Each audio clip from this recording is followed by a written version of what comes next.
My. Didn't I tell you to drink your medicine before we start our podcast? I already did. Your voice says otherwise. Quit it. Let's just begin our podcast before I sell a desk fan with a student license. What are you? Never mind. Let's just begin before I...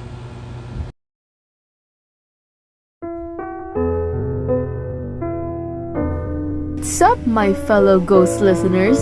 I hope that you are all ready for a frightening podcast that'll leave you having goosebumps. Ain't that right, partner? Yes, because tonight, you're about to hear 3 unsolved crimes that even the police can provide neither a conclusion nor a solution for these wrongdoings. The police can't even solve my partner's ghosted era. Okay, that really hurt my feelings. We don't need to talk about how I was ghosted. No real talks, just podcasting, right? Yes, just podcasting. Your tone says otherwise. Anyways, we have invited visitors to react to our unsolved crimes. Are you ready? Let's welcome our 2 visitors for today podcasting. Hello everyone, I'm Princess Chea El Cañete. Why are we here again? To get interviewed, I guess. Okay, welcome to our podcast, Segment 1, The Zodiac Killer. For this first unsolved crime, it took place where a person was believed to have killed 5 people in Northern California, and they were believed to be known as the Zodiac Killer. The killer remained unknown since their first killing, the shooting of teenager couple. They also wrote letters, all beginning with "This is the Zodiac speaking," and ending with a gun crosshair. Creepy. What did the letter say? One of their letters, entitled 408 Cipher, contained the message, "I like killing people because it is so much fun." Another is the 308 Cipher. It wasn't decoded until 2020. It began, "I hope you are having lots of fun trying to catch me." That sounds like something straight out of a horror movie. Did they find the killer's identity?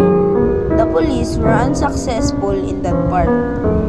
They admitted that even though they found the killer's letter, they don't even know for sure how many persons the killer murdered. What? All of those letters led to nothing? I think so. This already gave me chills. Yep, and this is just the first unsolved crime. Ready for more? Nope, hot enough already. Segment 2, The Case of the Crimson Letter. For our next unsolved crime, it took place to Riverside University, a school known for its quiet campus and its not so quiet scandals. In 2019, Professor Edgardo Reyes, who taught literature, began receiving anonymous letters, each written in red ink and signed "Yours in silent." Red ink? Like wine red or... The handwriting was elegant, old-fashioned, almost like something from the 19th century. At first, he thought it was a prank by a student. Classic. College humor gone wrong. But it wasn't funny for long. The first letter said, "Your words hurt me more than you know." The second, "Silence can be poetic." And the third, "Your lesson ends soon." That sounds like a trap. It was a strut. A week later, Professor Reyes was found slumped over his desk in his office. Cause of death? Poisoning. On his desk, one was last envelope, the ink still wet, inside just one line, you finally listen. I got chills. Did the police find who sent the letters? Well, that is the strange part. None of the letters had fingerprints. The ink wasn't sold anywhere locally. Investigators even sent samples to forensic labs, but no match. Some students said they saw a figure in black standing outside the professor's window the night before his death, but CCTV footage showed nothing. That's terrifying. Do people think it was a ghost? Well, some rumors say it was revenge from a student he once failed. Others believe it was someone from his past, maybe a former lover, or maybe like a sister or brother or sibling who hates him so much. The case was closed without an arrest. The letters locked away in evidence storage. But here's the creepiest part. 2 years later, another professor from the same university received a letter. Same handwriting, same red ink, same signature, yours in silent. You're kidding. And that professor resigned the next day and disappeared abroad. Okay, if I ever get a letter in red ink, I'm quitting life altogether. Segment 3: The Ghost Bus of Route 97. Now for our third and final mystery.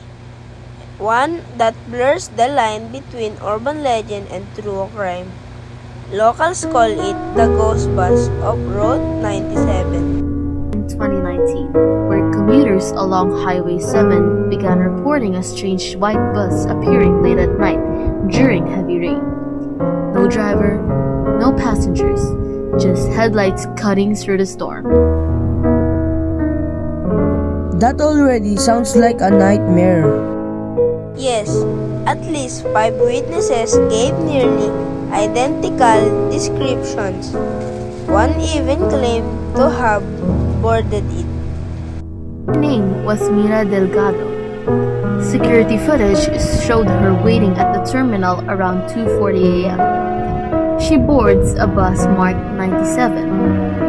But the problem is, Route 97 was discontinued 10 years earlier.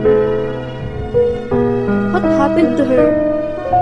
She never came home. Her phone was found days later inside an abandoned bus depot. It had one final message typed but never sent. I think I'm on the wrong bus. Nope, nope, nope. Investigators checked every transportation record. No buses were scheduled, no deliveries on duty, and yet CCTV footage from the terminal clearly shows the bus entering the gate. Did it show the bus leaving? The mystery. It never left. It just vanished between frames. Like it disappeared into thin air? Exactly. And here's the eerie coincidence. Each time Route 97 appeared, it was the anniversary of a massive bus crash that happened in 2009 on the same route. So you're saying the bus that crashed might still be running its route? That's what locals believe. Some say it carries the soul of those who died that night. Others think it's the driver's spirit, picking up passengers who are lost. As in emotionally or physically? Maybe both. There are even reports of commuters seeing ghostly face pressed against the fog winds when it drives by. That's terrifying. The city shut down the old terminal soon after, but every year on the same rainy night. People still claim to see headlights gliding silently down the road, heading nowhere. I'm not taking the bus ever again.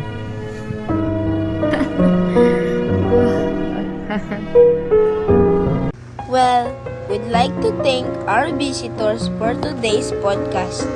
And remember, Watch our podcast and don't be our last. you really admired that line ever since. Hey, at least I am creative. Thank you and have a wonderful day ahead.